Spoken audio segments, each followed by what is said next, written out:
জয় নিতাই, জয় গৌর।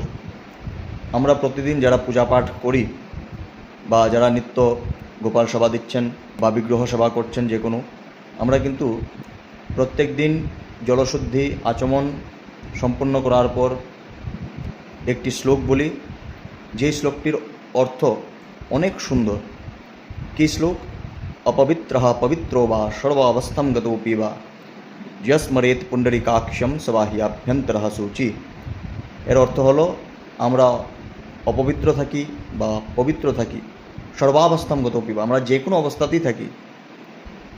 যস্মরেত পুণ্ডরীকাক্ষম, যখন আমরা পুণ্ডরীকাক্ষ শব্দের অর্থ হলো যার নয়ন পদ্ম ফুলের মতো।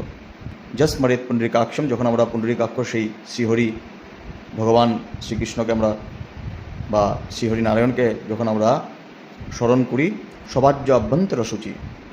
বাহ্য মানে বাইরে এবং আভ্যন্তর মানে ভিতর, দুটোটাই আমাদের কী হয়ে যায়? শুচি হয়ে যায়।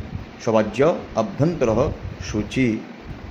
সেজন্য আমরা নিত্য প্রতিদিন শুধুমাত্র যে আমরা পুজোর মধ্যে বসে ওনাকে স্মরণ করব তা নয়, যখনই আমরা সময় পাবো ওনাকে স্মরণ করব, যাতে আমরা সর্বদাই পবিত্র থাকি। তার জন্য আমাদের দিনের মধ্যে 100 বার স্নান করতে হবে না। আমাদের শ্রীহরিকে হৃদয়ে ধারণ করে রাখলে সবসময় আমাদের পবিত্রতা বজায় থাকবে। জয় নিতাই, জয় গৌর।